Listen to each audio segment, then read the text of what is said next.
Hi everyone. So in this short video, we're going to learn a little bit more about Unity, how to build a very simple level that we can walk around on, and then also import some music into our little world and trigger a sound effect.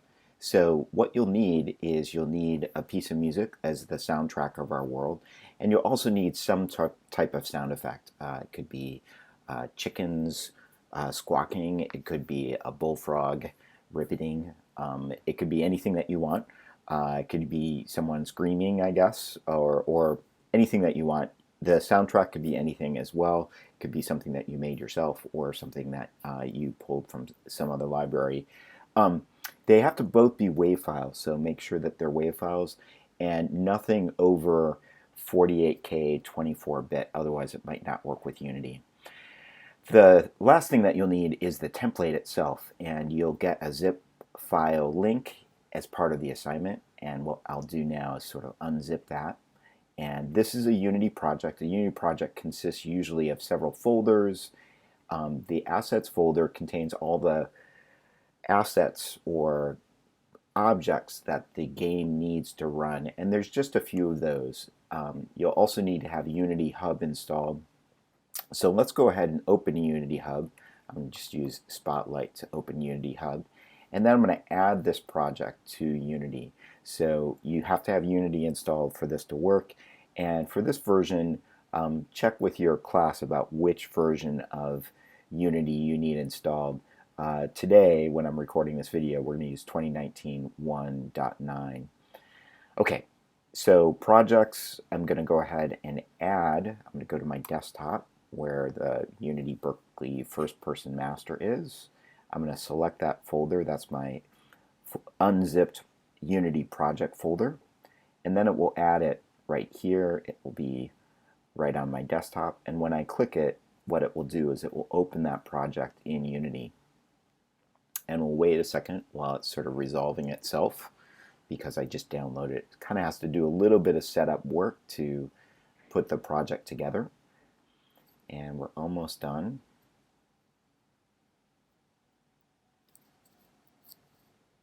A few more assets that it needs to import. So these are the various objects in the world. Some very simple things and some scripts to make it all kind of run together. So we're waiting for it.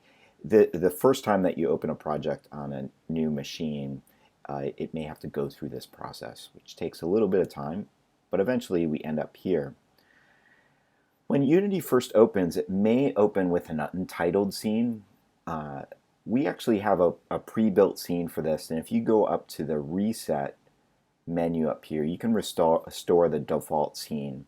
The default scene has a few different things in it. In fact, if you want to play it right away, your screen should now look like this after you did the reset, and it has a starter scene in it. And the starter scene consists of a few different objects. And if we play it, we can use the left and right keys to kind of move back and forth. And you should hear some footsteps there. And then I have this. This is my ode to Stanley Kubrick in 2001. This is my obelisk that I have. And so we're going to create a little bit of a level that allows us to kind of understand how music can work in a level and audio sources work. And so in the world itself, we can navigate around in this middle part. As long as we have the scene enabled here, we can use the scroll wheel or two fingers on the trackpad to kind of zoom back or zoom in. And so I zoom back and now I can see the obelisk. And if I want to move the obelisk around, or the monolith as I'm calling it here, I can select it and move it around. There's some tools up here that either the hand tool, I have it on the move tool to kind of move things around when I click on an object. FPS stands for first person controller. That's kind of me when I turn on the world. And you can see if I zoom in a little bit here, and by the way, I'm zooming in using two fingers on my trackpad and then using the A, S, D, and W keys to kind of zoom in on objects. This is the first person character which has a movie camera on it, because it basically, those are my eyes into the world.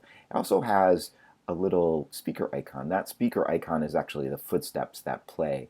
And each object in the world, whether it's the monolith over here or the plane that I'm walking on, has different things that make it up. So if we go to the first person controller, we can actually see here in the various objects, there's an audio source. That's kind of the speaker that we're looking at. And that's where the footsteps play out of that little speaker in the world.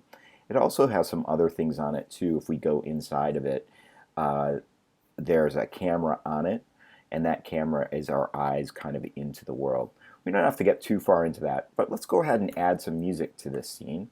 So let's go ahead and on our starter scene, we're going to go up to Game Object and create an empty object. And right now it's called Game Object in our world, and it does have a position in the world, but we're going to change it and call it Music Object over here in the inspector. We can move it around if we want. There's nothing attached to it yet. It's almost like a container that sits in the world. You don't have to move it around or not. It has, every object in Unity has a position and a rotation and a scale. The scale and rotation don't really make sense, and even the position for this object, it does have a position in the world, but we don't really need to care about that right now. What we want to do though is add a component. We can add various types of components, and we can type in audio and then select an audio source. That means our little object that's over here has a little speaker icon attached to it. Literally, that's kind of like a speaker within the world, and it has a bunch of parameters on it. This is where we want to import our music. So the assets folder, this assets folder down here in the project window here represents the folder on the desktop. So for instance, if we go over here and open up our project, there's an assets folder, same thing. So we'll see the starter scene, we see the starter scene. The meta files, don't worry about those. Those are for kind of keeping information about the different objects in the world. And we don't really mess around with those. We just sort of let them be.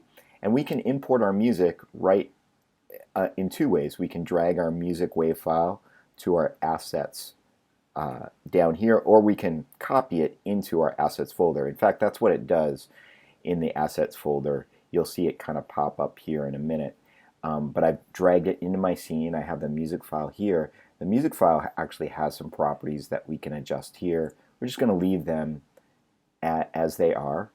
We're going to go back to our music object here, and we are going to assign the music to that audio source. So what we'll do is we'll select it using the audio. So this speaker in the world needs to play something. So what we'll do is we'll select it using the audio clip label, and there's a little button here which is circle. If you click the circle button, you can see all the different sound files pop up in a little window that allows us to select a sound to play. And I'm going to play my music here and make sure that it plays on awake. That means when the scene comes alive, to play it. And then also we want to make it 2D. So right now it's set to 2D automatically. We don't want to spatialize it in the world. What difference between 2D and 3D is that in 2D it will just play left and right like a normal stereo file. But if it's 3D, it will, as I turn left or right in the world, it will pan dynamically. So let's listen to what this sounds like. So that's my file.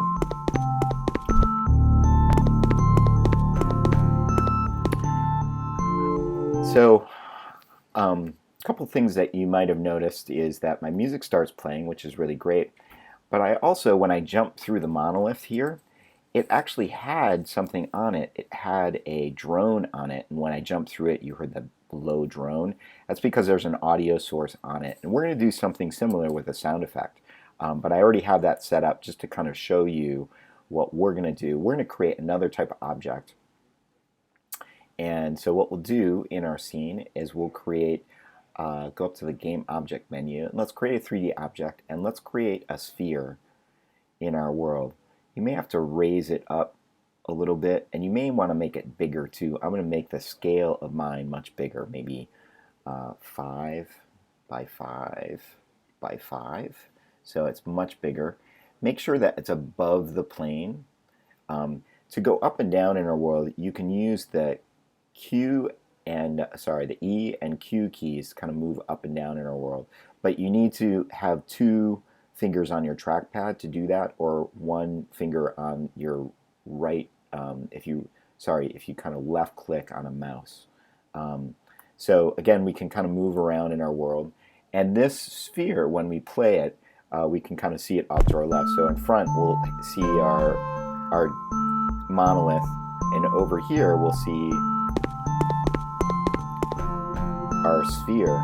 Now you can move the sphere wherever you want. You can sort of zoom back out using the two fingers on your trackpad to do that, or zoom back in.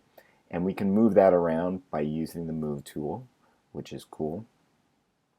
Let's add a speaker to that. So we'll add a component to it. Make sure you're selected on the sphere, and then we're going to add a component and type in audio again. It will show you what we can add to it. We'll add an audio source to it, which is cool. Now this is where the sound effect is going to come in handy. So the sound effect, let's add it to our project. Whatever you want it, just make sure it's a WAV file. And we've added that sound effect there. Now what I'm going to do is add the audio clip. I'm going to select it again and add that sound effect. It's going to play on awake right now, so we're going to listen to it. When the world comes alive or awakens, we're going to hear the music, and we're also going to hear my sound effect together.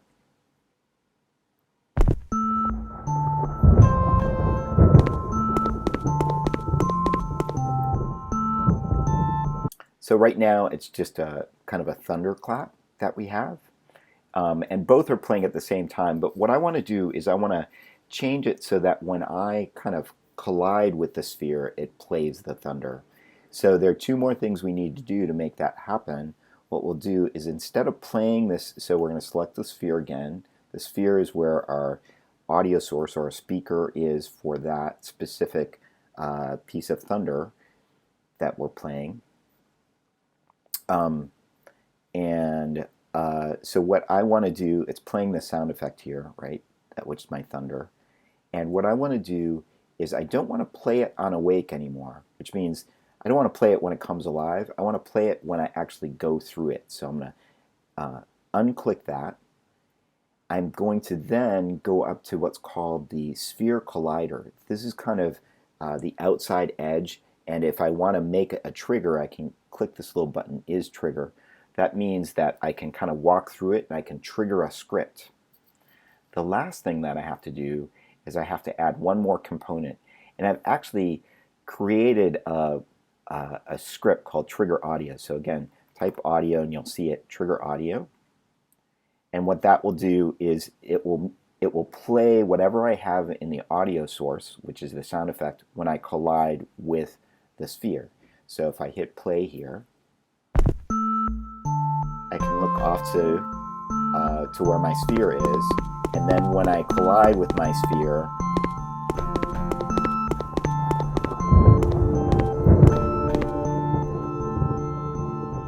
it will play my thunder. Okay, so that's your entire tutorial, is to get music and one sound effect sort of being triggered when you collide with it. Let me know if you have any questions.